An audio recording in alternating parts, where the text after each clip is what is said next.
He went to Apple and penetrated his little sister's unconscious body with his hard cock, while he violated her, and another knife with this one sharp and shiny, and sliced open her flank, causing her glistening entrails to flop out wetly on the floor. He glanced over and was pleased to see that Sweetie Belle was still using her horn to anally penetrate Scootaloo, and her face was covered in blood, fetus, and urine. He turned his attention back to Apple Bloom and scooped up her crimson entrails and wrapped them around her neck, still raping the little filly. With his front hooves he pulled until it got tightly around Apple Bloom's neck. That broke her windpipe. She was now surely dead, but Big Magatops continued doing her furious, until her body began to lose form and collapse into a quivering, amorphous mass of fur and blood and flesh. The pyramid had fallen away, leaving a single red and raw gaping void. He carried on until he was raping nothing but a single swollen and bloody orifice, and then discarded his baby's carcass as though she were nothing more than a rotten apple core. He then took the knife and grabbed Sweetie Belle and tossed her aside. He forced himself into Scootaloo's ruined anus, and then took the knife and cut her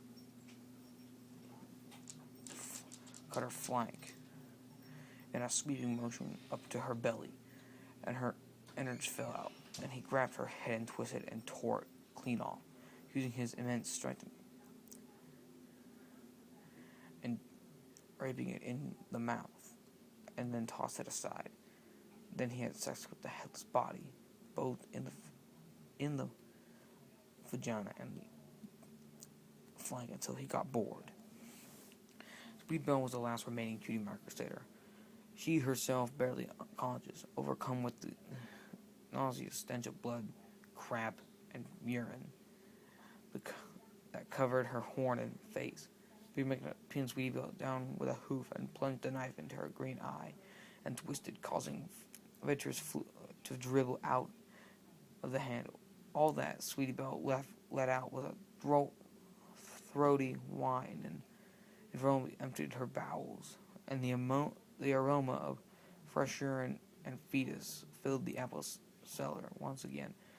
He withdrew the knife and did the same with the other eye, each time holding her tight and sticking his hoof in her mouth, such her agonizing. He leaked onto the knife, and then Metha began to cut and hack at her front left hoof using the rusty knife.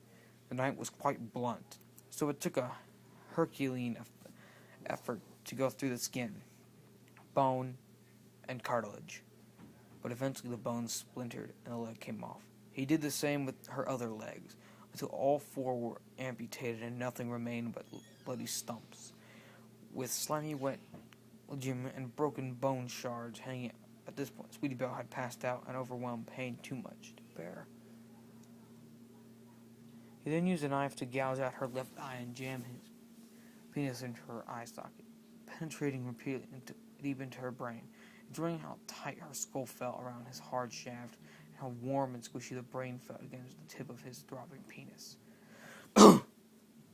As he did, he twisted Sweetie Belle's neck. After he had finished skull raping her, he cracked open her skull with a swift stomp of his hoof, and bent down and ate some of the exposed brain, taking care to spit out a few fragments of her skull bone that had mixed with as he chewed. He was warm and slimy and tough, and stuck to the back of his throat.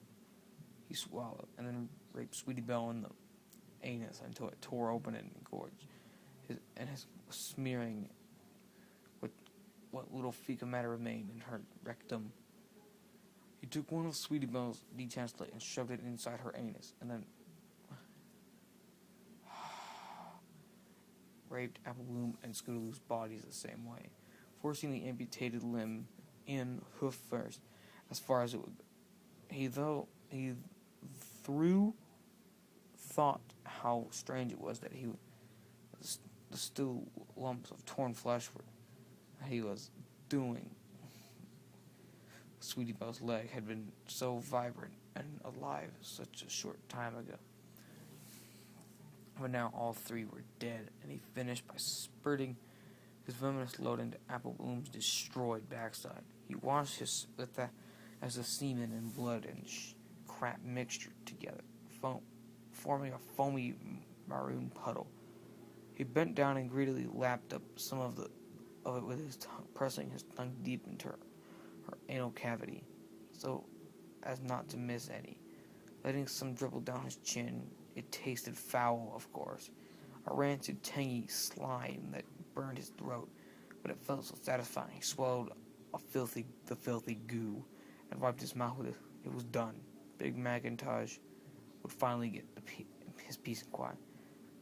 Big Macintosh, you down there? It was Applejack. He looked at the disfigured corpses of the three all now barely recognizable, and the oh-so-sweet cutie marker crusaders, and realized he felt strangely unsatisfied. It had been a bit too quick and easy. Now Applejack. That would be a challenge. She was Ponyville's best athlete ever. She had even had the pony prize of Ponyville trophy to prove it.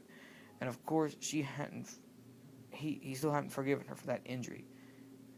He felt his penis stiffen once again in... Hey, Big Mac, I said, are you down there? Came Emmeline's voice, the time more instance. I sure am, sis. Hey, come down here a minute. I got something to show you. Sure thing. What is it? It's a surprise. Oh boy, I sure do love surprises. Something real nice, I bet. Something real nice. Big Man looked mutilated remains of the cutie mark, and his lips curled into it. Yup.